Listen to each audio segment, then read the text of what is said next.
मी विलास बडे, news 18 लोकमतच्या या बुलेटिनमध्ये आपल्या सगळ्यांचं स्वागत। बुलेटिनच्या सुरुवातीलाच एक मोठी बातमी आहे।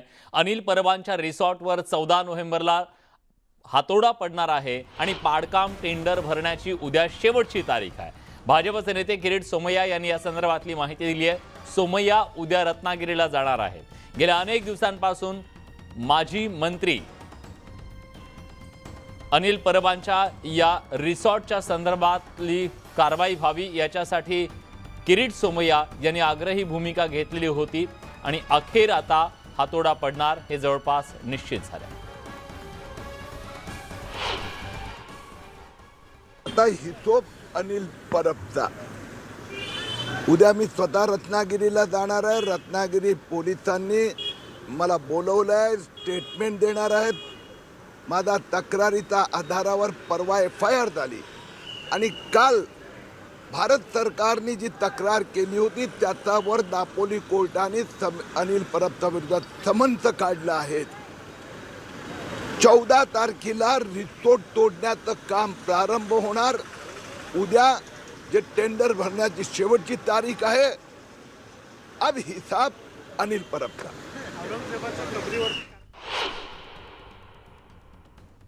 शिवाजी गोरे आपले प्रतिनिधी आता आपल्यासोबत आहेत। शिवाजी, ही सगळी प्रक्रिया कधीपर्यंत पूर्ण होईल, काय तपशील मिळतोय प्रशासनाकडून? प्रशासनाने जी तयारी करायला पाहिजे होती ती तयारी पूर्ण केलेली आहे। पाडकामासंदर्भातली जी निविदा होती ती स्थानिक वृत्तपत्रामध्ये यापूर्वीच देण्यात आलेली आहे। त्याची मुदत सुद्धा संपते आणि उद्या किरीट सोमय्या रत्नागिरीला जिल्हाधिकारी असतील किंवा पोलीस अधीक्षक असतील यांच्याशी चर्चा करणार आहेत। तिथे त्यांचे जबाब सुद्धा नोंदवला जाणार आहे।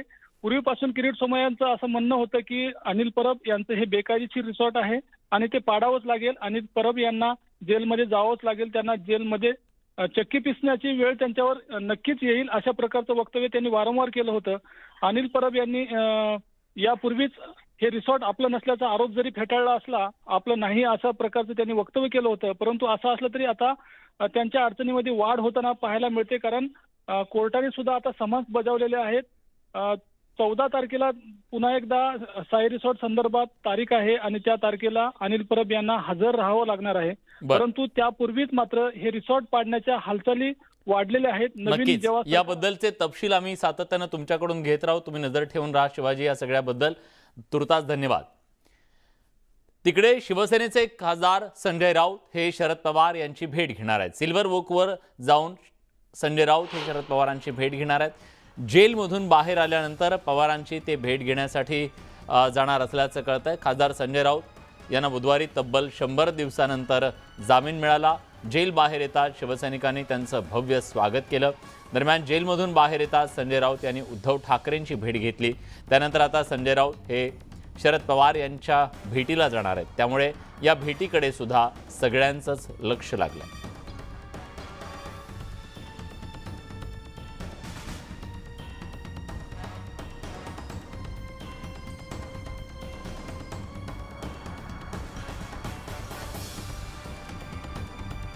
विनोद राठोड आपले प्रतिनिधी आता आपल्यासोबत आहेत। विनोद, साधारण ही भेट कधी होणार आहे?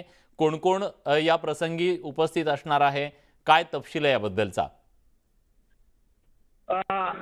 संजय राऊत यांची कारागृहामध्ये सुटका झाल्यानंतर अनेक नेत्यांची भेट घेत आहेत। त्यामध्ये खास करून उद्धव ठाकरे यांची आज त्यांनी सकाळी भेट घेतली आणि त्या भेटी दरम्यान आता मात्र सिल्वर वॉकला दाखल झाले आहेत आणि सिल्वर वॉकमध्ये शरद पवार यांची भेट घेणार आहेत आणि त्या भेटी दरम्यान पत्रकार परिषद होणार असल्याचंही बोललं जात आहे। एकंदरीत आपल्याला माहिती आहे की पत्राचा घोटाळा प्रकरणी संजय राऊत यांना ईडीने अटक केली होती। त्यानंतर मात्र या प्रकरणामध्ये कोर्टाने त्यांना जामीन दिला आहे आणि जामीन नंतर त्यांचं जे राजकीय कारकीर्द आहे ते पुन्हा सुरू करण्याचा प्रयत्न या माध्यमातून केला जात आहे आणि संजय राऊत त्यांचे बंधू सुनील राऊत हे आता सिल्वर वॉकला पोहोचले आहेत आणि शरद पवार यांची भेट घेत आहे। भेटीमध्ये काय नेमकी गोष्टींची चर्चा होते पाहणं गरजेचं ठरणार आहे, परंतु यामध्ये मुळात 2-3 गोष्टींची चर्चा होऊ शकते अशी शक्यता नाकारता येत नाही। त्यामध्ये एक की भारत जोडो यात्रामध्ये राहुल गांधी यांना कशा प्रकारचा प्रतिसाद द्यायचा आणि त्यामध्ये सहभाग घेता येईल का, यासारख्या अनेक गोष्टींची चर्चा या ठिकाणी होत आहे। दुसरी महत्त्वाची गोष्ट यामध्ये की जो राजकारणाचा जो महाराष्ट्रामध्ये जे फोडाफोडीचं राजकारण झालं आहे आणि त्या दरम्यान जे 40 लोक, ज्या 40 आमदार भारतीय जनता पक्षाच्या सोबत जाऊन सरकार स्थापन केले आहे, त्यांना कशा प्रकारचं धडा शिकवायचं याची रणनीती या ठिकाणी कदाचित आखू शकते. यासारखे या ठिकाणी एक चर्चाही होऊ शकते, ही शक्यता नाकारता येत नाही. तर भेटीनंतरच आपल्याला कळेल की नेमकी कोणत्या गोष्टीवर चर्चा संजय राऊत आणि शरद पवार यांच्यामध्ये झाली आहे. नक्कीच या भेटीवर नजर ठेवून राहा. याचे तपशील आम्ही तुमच्याकडून जाणून घेत राहू. तुर्तास धन्यवाद तुम्ही दिलेल्या सगळ्या सविस्तर माहितीबद्दल. उद्धव बाळासाहेब ठाकरेंच्या शिवसेनेचे नेते संजय राऊत तब्बल 103 दिवसानंतर जेल बाहेर आले. यानंतर त्यांच्या सकाळच्या पत्रकार परिषदेची आज सर्वत्र चर्चा सुरू होती. राऊतांनी त्याप्रमाणे पत्रकार परिषद घेतली. मात्र दरवेळी सरकारवर अतिशय कठोर शब्दात टीका करणाऱ्या राऊतांनी यावेळी शिंदे फडणवीसांच्या कामाचं कौतुक केलं. फडणवीसांनी म्हाडाबाबत काही चांगले निर्णय घेतल्याचं सांगत त्यांनी फडणवीसांचं कौतुक केलं. तर दुसरीकडे देवेंद्र फडणवीस यांनी राजकीय कटुता संपवण्याबाबत वक्तव्य केलं. ती कटुता आता संपायला हवी असंही राऊत म्हणाले. त्यामुळे आता जेल बाहेर पडल्यावर राऊतांचा नूर बदलला असल्याची चर्चा सुरू झाली आहे.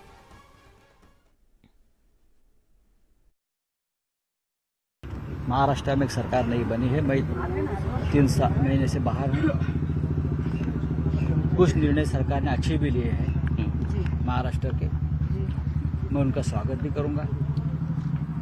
विरोध के लिए विरोध नहीं करेंगे हम लोग कभी, ना किया है. जो चीज़ें जनता के लिए और राज्य के लिए और देश के लिए अच्छी होती है उनका हमेशा स्वागत करना चाहिए. महाराष्ट्र में देवेंद्र फडणवीस जी ने कुछ निर्णय अच्छे लिए हैं. जब मुझे अखबार पढ़ने का मौका मिलता था तो मैं पढ़ लेता था और मैं ये भी देखता था कि अच्छा निर्णय है. खास करके हाउसिंग जो है गरीबों के लिए घर देने का फैसला, म्हाडा को अधिकार देने का फैसला, जो हमारे सरकार ने वो अधिकार छीन लिए थे, वो मुझे अच्छा नहीं लगता था. लेकिन म्हाडा बोर्ड को एक वापस अधिकार देने का फैसला फडणवीस साहब ने लिया है, वो मुझे अच्छा लगा. ऐसे बहुत से निर्णय हैं. जब तक पद पर कोई बैठा है संवैधानिक पद पर, तो उसे मिलकर राज्य के देश के कामों के बारे में चर्चा होनी चाहिए. और मैंने पढ़ा है, जब मैं जेल में था, फडणवीस जी ने कहा था कि जो कटुता है हमारे महाराष्ट्र में बढ़ गई है वो कम होनी चाहिए, और मैंने उनका स्वागत भी किया. संजय राऊतांनी जेल बाहेर येताच फडणवीसांचं कौतुक केलं. या कौतुकाबाबत फडणवीसांनी थेट बोलणं टाळलंय. भेट मागितली तर मी सगळ्यांनाच भेट देतो, त्याला काय अडचण नाही. एवढंच आहे की राजकारणातली कटुता ही जर दूर करायची असेल तर सगळ्यांना मिळून ठरवावं लागेल. कुठलाही एक पक्ष ही दूर करू शकत नाही. आणि नेत्यांनी शांत राहायचं आणि इतरांना बोलायला लावायचं, ही जी पद्धत आहे ती पद्धती बंद करावी लागेल. संजय राऊत ज्याबद्दल तुमचं कौतुक करतायत, अनेक निर्णयाचं कौतुक करतात, मात्र सीएमचं करत नाहीये. ते म्हणतात की एक मॅच्युअर नेते आहेत, त्यांना मी भेटलं पाहिजे. खरंच तुम्हाला सांगतो, मी ते काय बोलले काही ऐकलेलं नाही. त्याच्यामुळे मी त्याच्यावर प्रतिक्रिया देणं योग्य नाही. संजय राऊतांना काल जामीन मिळाल्यावर संजय राऊतांनी उद्धव ठाकरेंची मातोश्रीवर भेट घेतली. राऊतांनी जेव्हा मातोश्रीवर प्रवेश केला तेव्हा त्यांच्या स्वागतासाठी खास आदित्य ठाकरे आले होते. राऊत गाडीतून खाली उतरताच आदित्य ठाकरेंनी त्यांना आलिंगन दिलं. 103 दिवसानंतरची ही गळाभेट बरंच काही सांगून जाते.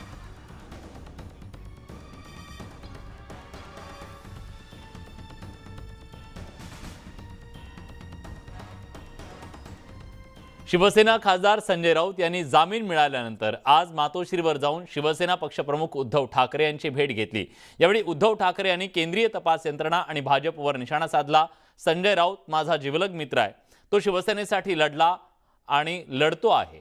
आता त्याला जामीन मिळालाय. न्यायदेवतेनं आम्हाला न्याय दिला. विरोधक आताही शांत बसणार नाहीत. संजय राऊत यांना खोट्या केसेसमध्ये पुन्हा अडकवलं जाऊ शकतं असंही उद्धव ठाकरे म्हणाले. संजय राऊत माझ्या बाजूला बसलेला आहे आणि त्याला करायचं तो उघड आणि परफेक्टपणाने करतो. जर त्याला आत्ता जाऊन तिकडे तुम्हाला जर का कोणाला असं वाटत असेल की मी पण बघितलं शहा मोदी आणि देवेंद्रला भेटणार, तिकडे जाऊन जर का त्याला आता मांडोली करायची असते तो 100 दिवसात तुरुंगात राहिला नसता. पण त्यांनी दाखवून दिलेलं आहे की न डरता कसं आपण जिंकू शकतो, कसं लढू शकतो. हे एक चांगलं उदाहरण त्यांनी केवळ महाराष्ट्रापुरतंच नाही तर देशापुढे उभं केलेलं आहे. तोफच असते. तोफ मैदानात आणावी लागतच नसते. आता तुम्हाला या तोफेचा पल्ला माहिती आहे, तोफेचे पल्ले माहिती असतात. काही जणांचे काही तोफ म्हणून आणतात आणि गोळी तिथल्या पायाचीच पडतात. तर ही आमची लांब पल्ल्याची तोफ आहे. संजयच्या आईचं, आमच्या वहिनींचं आणि त्यांच्या मुलींचं सुद्धा मला कौतुक करायला पाहिजे. कारण शेवटी काय होतं, आम्ही एकत्र कुटुंबासारखे असल्यानंतर धीर कोणी कोणाला द्यायचा. आणि मधल्या काळामध्ये त्या काही बातम्या आल्या होत्या, तेव्हा मी सुद्धा थोडंसं एक भाऊक झालो होतो. मला संजयला खूप भेटावंसं वाटत होतं आणि मी म्हटलं मी त्याला तुरुंगात सुद्धा येऊन भेटायला तयार आहे. तर ठीक आहे, त्याचे अर्थ अनर्थ कोणी लावायचे असेल लावू द्या, मला काय त्याची किंमत नाहीये. पण संजय हा आमच्या कुटुंबातलाच आहे आणि म्हणून तो खडतर काळ जसा त्याच्यासाठी, त्याच्या कुटुंबियांसाठी, तसंच तो आमच्यासाठी सुद्धा होता. दरम्यान गुलाबराव पाटलांनी संजय राऊतांची सुटका होणं हे न्यायालयीन प्रक्रिया असल्याचं म्हटलंय. एखाद्या आरोपीला अटक होणं आणि सुटणं ही प्रक्रिया असल्याचं पाटील म्हणाले. न्यायालयीन प्रक्रिया आहे. न्यायालयीन प्रक्रियेमध्ये एखाद्या आरोपीला अटक होणे आणि सुटणे हा न्यायालयाचा भाग असतो. त्यांना अटक झाली होती, ती कोणत्या कारणास्तव झाली आपल्या सगळ्या जगाला माहिती आहे. त्यांना सुटका झाली, स्वाभाविक आहे. त्यांच्या पक्षाच्या लोकांना त्याच्यामध्ये आनंद होणे त्यांच्याकरता स्वाभाविक आहे आणि त्यांनी आनंद मनवण्याकरता निश्चितपणाने जो जल्लोष केलेला आहे, तर त्यांचे नेते असल्यामुळे कोणत्याही पक्षातला माणूस एखाद्या वेळेस कारागृहामध्ये गेला आणि जर त्याची जामीन झाली तर साहजिक त्यांच्या चाहत्यांना हा आनंद होत असतो. तो आनंद त्यांचाही झालेला आहे. सोलापुरात उद्धव ठाकरेंना मोठा धक्का बसलाय. अक्कलकोट तालुका प्रमुख संजय देशमुखांसह 30 पदाधिकाऱ्यांनी मुख्यमंत्री एकनाथ शिंदेंच्या उपस्थितीत बाळासाहेबांच्या शिवसेने पक्षामध्ये प्रवेश केलाय. 2.5 वर्षापासून कोणतंही काम न झाल्यानं पदाधिकाऱ्यांमध्ये नाराजी निर्माण झाली असल्याचं तालुका प्रमुखांनी सांगितलं.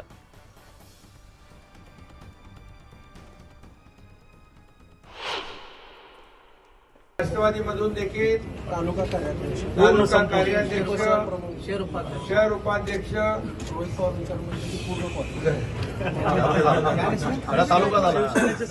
सगळे पदाधिकारी आज शिवसेनेमध्ये बाळासाहेबांच्या शिवसेनेत सामील झालेले आहेत. मी त्यांचं अभिनंदन करतो, त्यांना मनापासून शुभेच्छा देतो.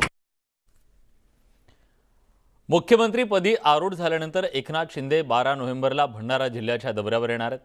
भंडाऱ्यात मुख्यमंत्र्यांच्या हस्ते 200 कोटी रुपयांच्या विकास कामांचं उद्घाटन करण्यात येणार आहे. या दौऱ्यात मुख्यमंत्र्यांसह देवेंद्र फडणवीस आणि उदय सामंत उपस्थित राहतील. मुख्यमंत्री झाल्यानंतर साहेब पहिल्यांदाच भंडारा जिल्ह्यात येत आहेत. त्याच्या आधी पण इकडे पर्यंत आलेले आहेत आणि भंडारा जिल्ह्यामध्ये येत असताना बरेचसे कामं त्यांनी दिली आहेत. मागच्या 2.5 वर्षामध्ये जेव्हा मंत्री असताना आम्हाला खूप फार उत्सुकता आहे की साहेब येत आहेत आणि काही कामाच्या भूमी त्यांच्या हाताने करतोय आणि अपेक्षा आहे की भंडारा जिल्ह्याच्या साहेबांच्या हाताने जे काही विकास होत आहे, ह्या महाराष्ट्राचा संपूर्ण विकास होत आहे, पण त्याच्या महाराष्ट्रामध्ये भंडारा जिल्ह्याचा सुद्धा सिंहाचा वाटा आहे आणि त्याच्यामध्ये सुद्धा बरेच काम आम्ही जे मागचे अनेक वर्षापासून जे फॉलोअप घेतलेले आहेत ते काम आता पूर्णत्वास साहेबांच्या हाताने होत आहेत.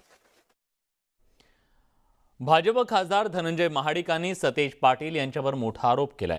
माजी मंत्री सतेज पाटील यांनी भीमा सहकारी साखर कारखाना बंद पाडण्यासाठी प्रयत्न केल्याचा आरोप महाडिकांनी केलाय. भीमा सहकारी साखर कारखाना निवडणूक प्रचार अंतिम टप्प्यात आलाय. भीमा साखर कारखान्याच्या निवडणुकीतील विरोधी लोकांनी माजी मंत्री सतेज पाटील यांना हाताशी धरून भीमा कारखाना अडचणीत आणण्याचे प्रयत्न केले. सतेज पाटील यांनी सुद्धा यासाठी पत्र देऊन तक्रारी करून भीमा बंद पाडण्यासाठी साथ दिल्याचा महाडिकांनी आरोप केलाय. या सरकारच्या माध्यमातून पालकमंत्री आमचे कोल्हापूरचे असणारे त्यावेळचे सतेज पाटील यांनी अतोनात त्रास भीमा कारखाना बंद पडण्यासाठी त्यांनी दिलेला आहे. त्याचे सगळे पुरावे आहेत, त्यांचे सगळी पत्र माझ्याकडे आहेत. मी अनेक वेळा ती पत्र दाखवलेली आहे. भीमा कारखान्यावर कारवाई व्हावी, चौकशी व्हावी, त्यांना फंडिंग मिळू नये, अशा अनेक प्रकारच्या तक्रारी त्यांनी केलेल्या आहेत. खरं म्हणजे त्यांचा काहीही काडीमात्र संबंध नसताना फक्त एक द्वेषबुद्धीनं त्यांनी हा भीमा कारखाना बंद पडावा यासाठी या तालुक्यातल्या काही बगलबच्च्यांना त्यांनी साथ दिलेली आहे. अजित पवारांनी नुकत्याच झालेल्या राष्ट्रवादी काँग्रेसच्या शिर्डीतल्या शिबिराकडे पाठ फिरवली होती. शिवाय तत्पूर्वी त्यांच्या नाराजीच्या चर्चांना उधाण आलं होतं. त्यामुळे खरंच ते नाराज आहेत की दुसरं काही कारण आहे? पाहूया या संदर्भातला खास रिपोर्ट.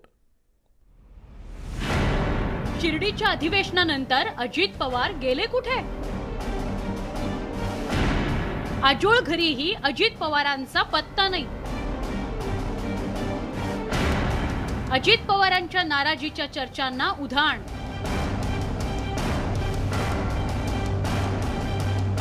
विरोधी पक्षनेते अजित पवारांच्या नाराजीच्या चर्चा पुन्हा जोर धरू लागले.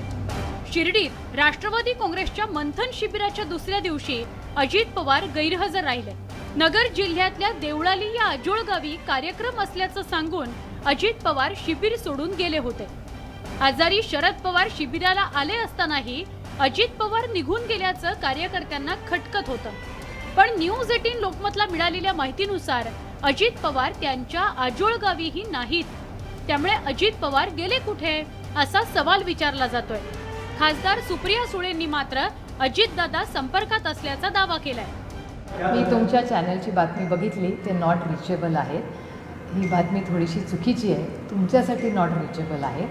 प्रत्येक माणसाला एक पर्सनल आयुष्य असतं की एखादा माणूस पर्सनल कामासाठी कुठेतरी गेला असेल तर त्याची एवढी मोठी राजकीय बातमी करता हे दुर्दैव आहे. त्यामुळे तुम्हाला ते नॉट रिचेबल असतील म्हणून तुमचा कदाचित वाईट वाटलं असेल तुम्हाला. ठीक आहे, तर तुम्हाला दुसरीकडे राष्ट्रवादी काँग्रेसचे नेतेही अजित पवार नव्या जोशात परत येतील या आशावादावर कायम आहेत. अजितदादा निश्चितच तुमच्याशी बोलतील. तुम्ही अजितदादांबद्दल विचारत असाल तर त्यांच्याबद्दल मला पूर्ण खात्री आहे. विरोधी पक्ष नेते म्हणून अजितदादा याचा जबाब निश्चित देतील. आज अजितदादा तुम्हाला जेव्हा भेटतील तेव्हा त्याची निश्चितच तुम्हाला अजितदादांबद्दल असे प्रश्न विचारायचीच गरज नाहीये. अजित पवार हे सातत्यानं जनतेत राहणारे नेते. राज्यात अनेक घडामोडी घडत असताना विरोधी पक्षनेते नॉट रिचेबल असणं हे थोडं खटकणारच आहे. विरोधी पक्षनेते 4 दिवस सार्वजनिक पातळीवर अदृश्य असतील तर चर्चा तर होणारच ना. मुंबईहून विनोद राठोडसह bureau report, news 18 Lokmat.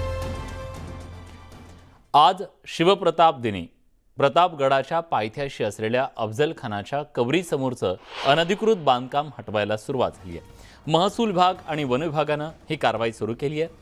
JCB आणि पोकलेनच्या मदतीनं अफजल खानाच्या कबरीलगतच्या परिसरातलं अतिक्रमण हटवण्यात येत आहे. या ठिकाणी कोणताही अनुचित प्रकार होऊ नये म्हणून मोठा पोलीस बंदोबस्त तैनात करण्यात आला आहे. गेल्या अनेक वर्षांपासून अफजल खान कबरीलगतच्या अनधिकृत बांधकामावरून वाद सुरू होता. अखेर आता प्रशासनाच्या वतीनं या बांधकामावर कारवाई सुरू करण्यात आली आहे.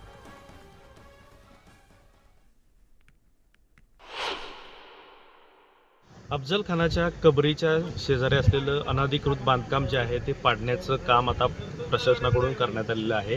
प्रतापगडाच्या पायथ्याशी आणि परिसरामध्ये जवळपास 1,500हून अधिक पोलीस या ठिकाणी तैनात करण्यात आलेले आहे. या ठिकाणी 144 कलम लागू करण्यात आलेले आहे. कोणालाही या परिसरामध्ये येण्यास मज्जाव करण्यात आलेला आहे. त्यासोबत महत्त्वाची बाब म्हणावे गेलं तर या ठिकाणी असलेलं बांधकामच नाही तर या ठिकाणी असलेला घुमट देखील या कबरीवरचा काढण्याचं काम आता सध्या प्रशासनाकडून केलं जात आहे. या ठिकाणी इंटरनेट सेवा असेल किंवा कॉलिंग सेवा असेल हे देखील या ठिकाणी जॅमर लावण्यात आलेले आहे. मोठ्या प्रमाणात या ठिकाणी पोलीस बंदोबस्त ठेवण्यात आलेला आहे. छावणीचं स्वरूप जे आहे ते या ठिकाणी आपल्याला पाहायला मिळत आहे. ज्या ठिकाणी महाबळेश्वरून आल्यानंतर प्रतापगडाच्या दिशेने जी कमान आहे या कमानाच्या तिथूनच प्रवेश जो आहे तो बंद करण्यात आलेला आहे. कबरीच्या ठिकाणी जे काही अनधिकृत बांधकाम झालं त्या अनुषंगानं 2005मध्ये या ठिकाणी हिंदुत्ववादी संघटना आहेत त्यांनी आवाज उठवला होता. त्यानंतर अनेक सरकार आली मात्र या ठिकाणचं अनधिकृत बांधकाम जे आहे ते पाडण्याचं कोणीही धाडस केलं नव्हतं. मात्र शिंदे फडणवीस सरकारने हे जे आहे सर्जिकल स्ट्राईकच म्हणावं लागेल वेगळ्या पद्धतीनं त्यांनी रात्रीत हे बांधकाम जे आहे ते पाडण्याचं सुरुवात केलेली आहे. या ठिकाणी पोकलेन असेल JCBच्या साहाय्यानं हे बांधकाम आता पाडण्याचं काम जे आहे ते युद्धपातळीवर सुरू आहे. किरण मोहिते, न्यूज 18 लोकमत, सातारा.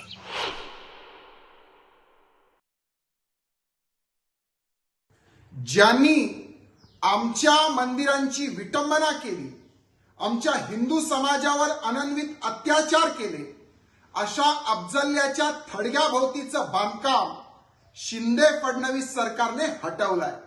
आणि म्हणून हिंदुत्ववादी शिंदे फडणवीस सरकारचं आम्ही मनपूर्वक अभिनंदन करतो आणि त्यांचे आभार मानतो. कारण आज शिवप्रताप दिनाच्या दिवशीच शिंदे फडणवीस सरकारने आपला प्रताप दाखवून दिला आहे. उद्धवजींनी काँग्रेस आणि राष्ट्रवादी काँग्रेसच्या प्रेशरमध्ये ही कारवाई केली नाही, पण मी शिंदे फडणवीस सरकारचा आभार मानतो, अभिनंदन करतो की प्रतापगडाच्या पायथ्याशी असलेलं हे अतिक्रमण आणि तेही अफजल खानाच्या कबरीच्या बाजूला असलेलं अतिक्रमण जे सुरू झालं होतं, जर हे पाडलं नसतं तर त्या ठिकाणी उद्या मोठ्या प्रमाणावर अजून अतिक्रमण झाले असते आणि खऱ्या अर्थाने प्रतापगडाचं जे स्थान आहे ते उद्ध्वस्त झालं असतं, प्रतापगडाचं स्थान जे कमी झालं असतं. ते प्रतापगडाच्या पायथ्याशी जे अफजल खानाचं जे थडगं आहे आणि त्या थडगाच्या अवतीभोवती जे अतिक्रमण उभं केलेलं ते हटवण्यात यावं आणि असा निर्णय वर्षानुवर्ष अगोदर माननीय हायकोर्ट आणि स्वतः सुप्रीम कोर्टने पण दिलेला, पण कुठलंही सरकार ते करण्याची हिंमत करत नव्हतं. पण आज महाराष्ट्रामध्ये हिंदुत्ववादी विचाराचं सरकार आहे आणि त्या सरकारने आज एक ऐतिहासिक क्षण आम्हा सगळ्या शिवप्रेमींसाठी अनुभवासाठी दिलेला आहे. प्रतापगडाप्रमाणे कोल्हापूरच्या विशाळगडावरील देखील अतिक्रमण काढा अशी मागणी हिंदुत्ववादी संघटनांनी सरकारकडे केली आहे. सरकारने आज सकाळी जे प्रतापगडाच्या पायथ्याशी जे अफजल खानाची कबर आहे त्या कबरीच्या आजूबाजूला जे अनधिकृत बांधकाम केलेलं आणि त्या कबरीचं जे उदात्तीकरण करण्याचा प्रयत्न केलेला, छत्रपतींनी अफजल खानाला ह्या ठिकाणी मातीत गाडलं होतं आणि काही लोक त्या ठिकाणी त्या कबरीचं उदात्तीकरण करत होते. तर हा जो उदात्तीकरण करण्याचा जो प्रयत्न आहे त्याला सरकारनं आज मातीत गाडलेला आहे. अफजल खानाच्या कबरीजवळचं अतिक्रमण काढण्याचं काम सुरू झालंय. हिंदू महासंघ या भूमिकेचं स्वागत करत असून अफजल खान आणि औरंगजेबाच्या कबरी आता महाराष्ट्रात कशासाठी हव्यात, सरकारने या कबरी उद्ध्वस्त करायला हव्यात अशी भूमिका हिंदू महासंघाचे अध्यक्ष आनंद दवे यांनी घेतली आहे. औरंगजेब असतील किंवा अफजल खान असतील, हे स्वराज्याचे शत्रू होते, हे महाराजांचे शत्रू होते, हिंदुत्वाचे शत्रू होते. असं असताना त्यांच्या कबरी तरी आता महाराष्ट्रात कशासाठी पाहिजेत? सरकारनं यापुढे निर्णय घेऊन या दोघांच्या कबरी सुद्धा उद्ध्वस्त कराव्यात. त्यांची जागा या महाराष्ट्राच्या पवित्र भूमीत नाहीये हे सुद्धा आता लोकांना कळू द्यावं अशी आमची भूमिका असल्यामुळं सरकारनं हा निर्णय घेतला नाही. तर भविष्यात हिंदू महासंघाची जेव्हा ताकद तयार होईल हे या कबरी उद्ध्वस्त करण्याचं काम हिंदू महासंघ करेल. तर ते कधीच पाडायला पाहिजे होतं, पण ठीक आहे, देर आहे दुरुस्त आहे. आम्ही शिंदे आणि फडणवीस सरकारचं अभिनंदन करतो की ज्या अफजल खानांनी संपूर्ण रयतेला त्रास दिला, छत्रपती शिवाजी महाराजांना त्रास दिला, आमची मंदिरं फोडली, आमच्या मंदिरातल्या जे देवी देवता होते त्यांचा अपमान केला, त्या अफजल खानाचं उदात्तीकरण कशासाठी? खरं तर हे कधीच त्याची ती नामोनिशाण मिटवलं पाहिजे त्या गोष्टींचा. मला तर वाटतं जे उदात्तीकरण चाललेलं आहे आणि त्याच्यासाठी जे बांधकाम होतं ते तोडायलाच पाहिजे होतं आणि ते तोडलंय, त्याबद्दल शिंदे फडणवीस सरकारचं अभिनंदन. मुंबई हायकोर्टानं राष्ट्रीय कुस्तीगीर परिषदेला दणका दिलाय. राष्ट्रीय कुस्तीगीर परिषदेच्या महाराष्ट्र कुस्तीगीर परिषद कार्यकारिणी बरखास्त करण्याचा निर्णय रद्दबातल करण्यात आला. त्यामुळे रामदास तडस गटाला देखील हा एक मोठा धक्का मानला जातोय. बाळासाहेब लांडगे यांना सरचिटणीस म्हणून पूर्ण अधिकार असणार आहेत. कुस्ती महासंघानं घेतलेली निवडणूक आणि निवडलेली समिती ही चुकीची असल्याचं सांगत ही निवड रद्द करण्यात आली आहे. यापुढे रामदास तडस गटाला कोणतेही अधिकार नसणार आहेत. त्यामुळे आता महाराष्ट्र केसरी कुस्ती स्पर्धेचाही मार्ग मोकळा झालाय. दिवाळीच्या सुट्ट्या नुकत्याच संपल्या. मात्र या सुट्ट्यांमध्ये शिर्डीच्या साईबाबांच्या झोळीत कोट्यवधी रुपये जमा झालेले आहेत. 20 ऑक्टोबर ते 5 नोव्हेंबर या 15 दिवसात तब्बल 18 कोटी रुपयांचं भरभरून दान भाविकांनी साईंच्या चरणी अर्पण केलं. यात रोख रक्कम, ऑनलाईन देणगी, चेक, सोनं, चांदी, परकीय चलन यांचा समावेश आहे.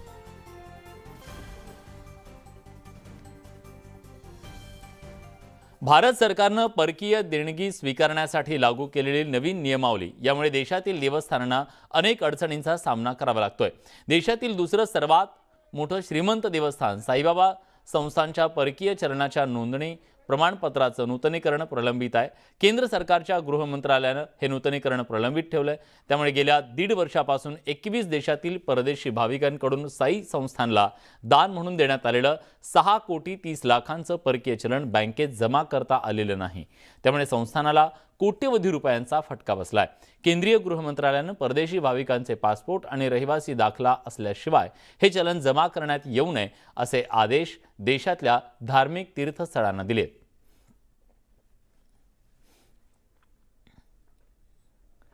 राज्याचे माजी पर्यटन मंत्री शिवसेनेचे नेते आदित्य ठाकरे यांनी जेजुरी इथं खंडोबाचं दर्शन घेतलं.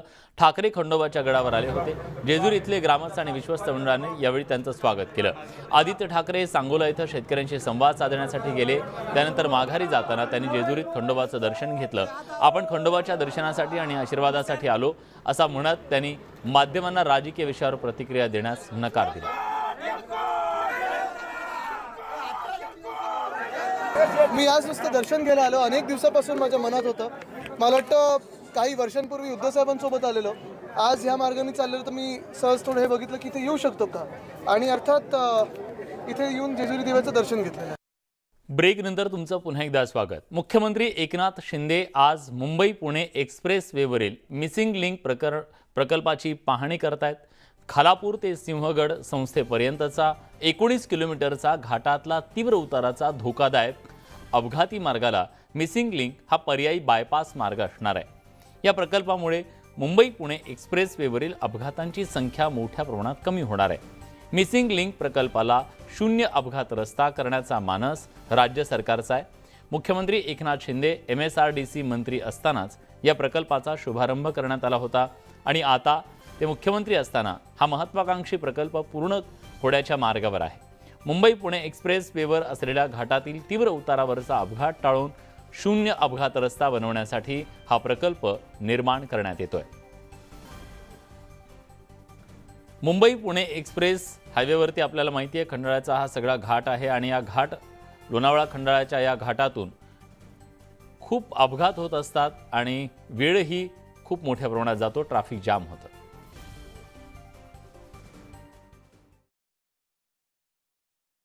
मुंबई पुणे एक्सप्रेस वे मार्गावरती मिसिंग लेनचा जो प्रकल्प आहे तो आता मार्गी लागत आहे. आपल्यासोबत मुख्यमंत्री आहेत महाराष्ट्र राज्याचे. शिंदेसाहेब, काय सांगाल? हा प्रकल्प खूप बहुचर्चित आहे आणि खूप मोठा आव्हानात्मक देखील आहे. या प्रकल्पाबद्दल काय सांगाल? आपण या प्रकल्पाच्या भुयारामध्ये आहोत. भुयारामध्ये हे टनेल आहे आणि वरती लोणावळा लेक आहे. माझ्या माहितीप्रमाणे 500-600 फूट त्या लेकच्या खाली आपण आहोत.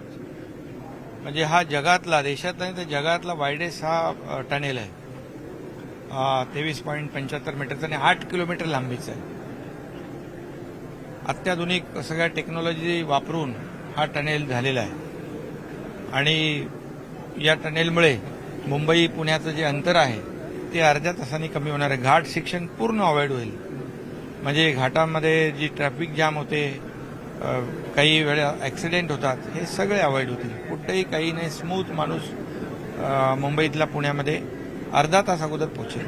असं याचं या टनेलमुळे, मिसिंग लिंकमुळे फायदा होणार आहे. या भुयारी बोगद्यामुळे 0 अपघात होणार आहे. संपूर्ण जो घाट रस्त्यामध्ये जो काही वळणावळणाचा मार्ग आहे, एक अपघात प्रवण क्षेत्र म्हणून जे प्रसिद्ध झाले, अनेक अपघात होतात, ते अपघात आता पूर्णपणे कमी होतील. नाही, अपघात कमी होणार, ट्रॅफिक कमी होणार, पोल्युशन कमी होणार, वेळेची बचत होणार, इंधन बचत होणार, सगळं होणार. आणि सगळं मी मगाशी म्हटल्याप्रमाणे ॲडव्हान्स टेक्नॉलॉजी वापरून हा टनेल केलेला आहे. हे आपण कोटिंग पाहतोय, 5 इंचाचं कोटिंग आहे आणि त्याच्यानंतर फायरप्रूफ कोटिंग देखील होणार आहे. त्याच्यामध्ये ॲडव्हान्स जी high pressure water mist system जी आहे, म्हणजे आग लागली तर 2 मिनिटात विझणार आहे, ऑटोमॅटिक. ही सगळी सिस्टीम इथे लावलेली आहे, लावतोय आपण. आणि त्याचबरोबर 300 मीटरवर इमर्जन्सी एक्झिट ठेवलेले आहेत. एखाद्या वेळी या एका टनेलमध्ये काही अपघात झाला किंबहुना इमर्जन्सी वेळ आली तर ती वाहनं तिथून एक्झिट करतील. मिसिंग लिंक तयार होईल त्यावेळेला इथले जे ब्रिज आहेत ते 2 दऱ्यांना साधणारे असतील, तर तिथे देखील पर्यटकांसाठी काय बिलकुल ते आपण व्ह्यूइंग गॅलरी देखील तिकडे ठेवतोय आणि ते वायडक्ट आहे, त्याच्यामध्ये निसर्गाचा देखील पर्यटकांना आनंद घेता येईल. सगळ्याच बाजूने अतिशय सुरक्षित असा हा प्रकल्प मिसिंग लिंकचा जो आहे, हा जी काही वाहनं वाढलेली आहे या वाढत्या वाहनांचं जे काही लक्षात घेऊन ट्रॅफिकचा दृष्टिकोन लक्षात घेऊन हा टनेल अतिशय उपयुक्त ठरेल. मुंबई पुण्याच्या डेली अपडाऊन तर करतात, याच्यात आणखी अर्धा तास लवकर पोहोचतील. मला काय वेगळा टोल द्यावा लागेल का सर? नाही, टोलचा विषय नाही, तो आहे तोच आहे, त्याच्यात नवीन काय टोल नाही. धन्यवाद साहेब, तुम्ही न्यूज 18 लोकांशी बोलल्याबद्दल. व्हिडिओ जर्नलिस्ट प्रवीण शेट्टीसह उदय जाधव, न्यूज 18 लोकमत, लोणावळा. राहुल गांधींची भारत जोडो यात्रा महाराष्ट्रात दाखल झाली. काँग्रेसचा बालेकिल्ला अशी ओळख असलेल्या नांदेड शहरात ही यात्रा दाखल झाली. याबाबत काँग्रेसचे मोठे नेते आणि माजी मुख्यमंत्री पृथ्वीराज चव्हाण यांच्याशी संवाद साधलाय आमच्या प्रतिनिधी विनया देशपांडे यांनी. भारत जोडो यात्रा महाराष्ट्रात दाखल झाली आहे आणि त्याचा नक्की राजकीय प्रभाव काय होणार आहे याबद्दल चर्चा करायला आज आपल्याबरोबर पृथ्वीराज चव्हाण आहेत. सर, यात्रा महाराष्ट्रात तर आली आहे, पण ह्याचा राजकीय प्रभाव काय होईल असं वाटतं? आता असं आहे की गेली 2 महिन्यापासून राहुल गांधी एक न भूतो न भविष्यती अशी पदयात्रा काढतायत. बऱ्याच लोकांना सुरुवातीला वाटलं की हे काही खरं नाही, काही होणार नाही, काही दिवसात सगळं सोडून दिलं जाईल, पण अगदी सिन्सिअरली त्यांनी 2 महिन्यापेक्षा जास्त, मला वाटतं 1,500 किलोमीटर ते स्वतः चाललेले आहेत. आता लोकांच्या मनात ती काही शंका राहिलेली नाही आणि खरंच ही न भूतो न भविष्यती यात्रा आहे. असं पूर्वी स्वातंत्र्यापूर्वी गांधीजींनी यात्रा काढली होती, स्वातंत्र्यानंतर काही नेत्यांनी काढली होती, पण त्याची तुलना करता येणार नाही. खूप प्रचंड मोठी मास मोबिलायझेशन होत आहे. आता यात्रा ही काही 5-6 जिल्ह्यातूनच जाणार आहे महाराष्ट्राच्या. 2 दिवसापूर्वी नांदेडला देगलूर या ठिकाणी प्रवेश केला यात्रेने. त्याचं भव्य स्वागत आम्ही सर्वांनी राहुल गांधी यांचं केलं. त्यांनी छत्रपती शिवाजी महाराजांच्या पुतळ्याच्या तिथून जनतेला संबोधित केलं आणि मग नंतर 2-3 दिवस यात्रा चालू आहे. एक लोक सगळे विचारतात की त्याचा निवडणुकीवर काय प्रभाव होणार, मतं वाढतील का, तुम्ही जागा तुमच्या जास्त जिंकतील का. मला वाटतं त्यापेक्षाही व्यापक दृष्टिकोन डोळ्यासमोर ठेवून राहुल गांधींनी यात्रा काढलेली आहे. आज देशासमोर मोदींच्या रूपानं आणि भाजपच्या रूपानं या देशामध्ये इतकं प्रचंड ध्रुवीकरण चाललेलं आहे की देशातली लोकशाही शिल्लक राहील का नाही त्याबद्दल शंका आहे. आणि मग आपल्या देशात जे आपण रशिया, चीनसारखीच एक पक्षीय एक व्यक्तीची हुकुमशाही येईल आणि ती लोकशाही मार्गाने येईल, 2024च्या निवडणुकीच्या मार्गाने येईल. ज्याप्रमाणे हिटलर हा निवडणुकीतून निवडून आला आणि नंतर तो हुकुमशाह झाला, तशा प्रकारे निवडून आल्यानंतर सर्व अधिकार घेतले जातील अशी आम्हाला भीती आहे. आज या यात्रेमध्ये एक झालं की आमच्या इथले जे महाराष्ट्रातले सहकारी आहेत ते आमच्याबरोबर आहेतच, परंतु फार मोठ्या प्रमाणात NGOज आणि सिव्हिल सोसायटी ऑर्गनायझेशन ज्या सर्वसाधारणपणे काँग्रेसच्या अत्यंत कडवटपणे विरोधात होत्या, त्या सर्वांनी तो विरोध संपवलेला आहे. आणि ते लाईक माइंडेड पार्टी, समविचारी जे लोक आहेत की त्यांना पटलेलं आहे की आज काँग्रेसच्या नेतृत्वाखालीच ही लढाई पुढे न्यावं लागेल. मग काँग्रेसमध्ये काही तुम्हाला आवडत नसेल, काही गोष्टी त्या जरी असल्या तर त्या आत्ता बाजूला ठेवाव्या लागतील. त्यामुळं मग प्रशांत किशोर किंवा योगेंद्र यादव यांच्यासारखे NGO लीडर्स आहेत, सिव्हिल सोसायटीचे नेते आहेत, ते इतके कडक विरोधात होते की योगेंद्र यादव तर म्हणाले की काँग्रेसला मारून टाकलं पाहिजे वगैरे.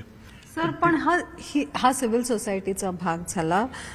काँग्रेस राजकीय पक्ष आहे. आज जयराम रमेश बोलताना म्हटले की ह्याचा निवडणुकांवर काय परिणाम होईल, निवडणुका अजून दूर आहेत, इतक्यात काही सांगता येत नाही. पण निदान बायपोल्स तरी आत्ता झालेले आहेत आणि बायपोल्स अशा वेळेला झालेले आहेत जेव्हा भारत जोडो यात्रा सुरू होती. तेलंगणातही बायपोल्स झाले जेव्हा भारत जोडो यात्रा तिथून गेली. त्याचा काही परिणाम होताना दिसला नाही असं म्हटलं तरी वावगं ठरू नये. हे कसं बघता तुम्ही? ह्या 7 निवडणुका झाल्या, त्यामध्ये एकामध्ये तर काँग्रेसने भाग घेतला नव्हता, सपोर्ट केला होता. 2 ठिकाणी काँग्रेसचे उमेदवार मागच्या निवडणुकीत विजय झाले होते. पण त्या दोन्ही उमेदवारांच्याकडं, त्यांच्या पार्श्वभूमीकडं, त्यांच्या राजकीय त्यांची जर कारकीर्द पाहिली तर बहुतेक ते व्यक्तिगत त्यांचा विजय होता. उदाहरणार्थ हरियाणामधल्या आदमपूरचा आपण विचार तर बिश्नोई फॅमिली किंवा भजनलाल यांची फॅमिलीचा तो एक त्यांचा गड तिथला राहिलेला आहे आणि त्यामुळे ते काँग्रेसच्या तिकीटवर उभं राहिले तेव्हा निवडून आले. आता ते काँग्रेसच्या विरोधात जाऊन भाजपकडून उभं राहिले, ते निवडून आले.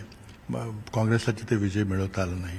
तसंच तेलंगणाची निवडणूक देखील अशी झाली. काँग्रेसचा आमदार हा पक्ष सोडून भाजपमध्ये गेला आणि त्यामुळं काँग्रेसला खिंडार पडलं. त्यामुळे या 2 पोटनिवडणुकींचा किंवा झालेल्या इतर पोटनिवडणुकीचा आणि काँग्रेसच्या भारत जोडो यात्रेचा काय संबंध आहे, त्याचा काही फायदा झाला का नाही, हे करणं योग्य होणार नाही. मला वाटतं की देशातलं वातावरण बदलण्यामध्ये याचा निश्चितच उपयोग होईल. कारण मग देशात एक क्लिअर डिमार्केशन होतं आहे, अशी एक वाटणी होते की एका बाजूला हे जे लोक हे देशाला हुकुमशाहीकडे नेत आहेत, घटनेला पायदळी तुडवत आहेत, घटना त्यांना संपवायची आहे आणि एकाच विचाराचं राज्य स्थापन करायचं आहे आणि मग त्यामध्ये द्वेषाचं वातावरण निर्माण झालं तरी हरकत नाही आणि त्यामुळं देशाचं मानसिक विभाजन झालं तरी हरकत नाही. विभाजन फक्त फिजिकल होतं असं नाही, पण लोकांच्या मध्ये जरी आपण फूट पाडली तरी ते विभाजन होतं. ते जोडण्याकरता ही यात्रा की हे होऊ नये, जे भाजपने केलेलं आहे. त्यामुळे एक व्यापक प्लॅटफॉर्म निर्माण करायचं प्रयत्न चाललेला आहे. मला वाटतं ही यात्रा संपेल तेव्हा देशामध्ये दोनच विचार असतील. एक जे लोकशाहीला वाचवतायत, घटनेला अबाधित ठेवतायत आणि ज्यांना घटना संपवायची आहे आणि ज्यांना एक पक्ष एक विचाराचं आणि एका व्यक्तीचं राज्य आणायचं आहे. ही नंतर मग पॉलिटिकल लढाया होतील, निवडणुका होतील, मग अलायन्सेस होतील. एक आपल्याला व्यापक मोदींच्या विरोधात अलायन्स करावं लागेल आणि ते अलायन्स करण्याकरता मग पुढाकार काँग्रेसलाच घ्यावा लागेल, राहुल गांधींनाच घ्यावा लागेल, काँग्रेस पक्षाच्या अध्यक्षांना घ्यावं लागेल आणि मग त्या 2024च्या निवडणुकीच्या पूर्वी मला अशा प्रकारे दोन ब्रॉड विचारांच्यामध्ये लढाई होईल. व्हिडिओ जर्नलिस्ट नितीन सोनावणेसह विनया देशपांडे, नांदेडहून. ब्रेकनंतर तुमचं पुन्हा एकदा स्वागत. मुंबईवर पुन्हा एकदा दहशतवादी हल्ल्याची शक्यता वर्तवली जाते. मुंबईतील दहशतवादी हल्ल्यासंदर्भात अलर्ट जारी करण्यात आला आहे. दहशतवादी ड्रोन आणि छोट्या विमानांच्या साह्यानं मुंबईत दहशतवादी हल्ले करण्याची शक्यता आहे. यानंतर आपण थेट जातोय, संजय राऊत बोलतायत. पण साहेब माझ्या कुटुंबाची सतत 3 महिने काळजी घेत होते. समोर बघा, सुनीलशी चर्चा करत होते, वकिलांशी बोलत होते. त्याच्यामुळे आणि आम्ही जेलमध्ये असताना साहेबांची तब्येत बिघडली, इस्पितळात होते. आताही त्यांची तब्येत हळूहळू सुधारते, पण ठीक आहे. भेटलो त्यांना, परिस्थिती सांगितली काय आहे काय नाही, भेटत राहील. संजयजी, भारत जोडो यात्रामध्ये तुम्ही सहभागी होणार आहे, कारण भारत जोडो यात्रा ही भारतीय जनता पक्षाच्या विरोधात एक वातावरण तयार करण्याचा प्रयत्न. मला असं वाटत नाही की ती कोणाच्या विरुद्ध आहे. भारत जोडो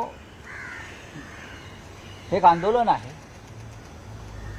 राष्ट्रीय एकता, राष्ट्रीय एकात्मता, सर्व समाज, धर्म, पंथ, प्रांत यांना जोडण्याचा विचार आहे. या देशातली कटुता, द्वेषभावना नष्ट व्हावी यासाठी सुरू झालेली यात्रा आहे आणि त्या यात्रेचं स्वागत भारतीय जनता पक्षानेही केलं पाहिजे. कारण या यात्रेमध्ये काही चुकीचं आहे, त्या चुकीचा विचार जातो असं मला वाटतं. भारतीय जनता पक्षाच्या बाजूने आज बोलताना दिसतं, अशी मोठी चर्चा या राजकारणामध्ये आहे. आता संजय राऊत बाहेर आल्यानंतर भारतीय जनता पक्ष आणि उद्धव ठाकरे यांचा, उद्धव बाळासाहेब ठाकरे हा जो पक्ष आहे, एकत्र येण्याचे काही नियोजन किंवा या एकत्र निरर्थक आहे. मी सकाळी काही कामासंदर्भात राज्याच्या प्रमुखांना म्हणजे देवेंद्र फडणवीस यांना भेटणार असं म्हणालो आहे. त्यांच्याकडे गृह खाते आहे, गृहनिर्माण खातं आहे आणि काही विषय महत्त्वाचे आहेत. तेव्हा आपण अशा वेळेला राज्याच्या प्रमुखांना भेटतो आणि काही निर्णय जे त्यांनी घेतलेत ते मी जेव्हा तुरुंगात पाहत होतो त्याचं मी कौतुक केलं. सरकार कोणाचे असलं आणि चांगल्या निर्णयांचं कौतुक केलं पाहिजे आपण. जसं तुम्ही करू द्या. राजकारणामध्ये टीका आरोप होत असतात, पण एका मर्यादेच्या पलीकडे जेव्हा यंत्रणांचा गैरवापर होतो तेव्हा संघर्ष होतो. संजय राऊत सरकारमधून आम्हाला बाहेर पडावं लागलं असं आता ते मुख्यमंत्री आहेत त्यांनी म्हटलंय. त्यांचे सहकारी जे आहेत 40 लोक ते आमदार आहेत ते पण बोलतात की संजय राऊत कधी म्हटलं त्यांनी, आता अनेकदा बोललेले, अनेकदा आज म्हटलंय का 3 महिने. तुम्ही जसं देवेंद्र फडणवीसांना भेटणार साहेब, तसंच तुम्ही दिल्लीतल्या कोणत्या भाजप नेत्यांशी येणार का, भेट घेणार आहात? दिल्लीत गेल्यावर पार्लमेंट अधिवेशन असेल तेव्हा मी प्रधानमंत्र्यांना भेटेन. या देशाचे प्रधानमंत्री, देशाचे गृहमंत्री यांना भेटून काही भूमिका मी मांडणार आहे. त्या संदर्भात मी आता माननीय पवार साहेबांशी चर्चा केली.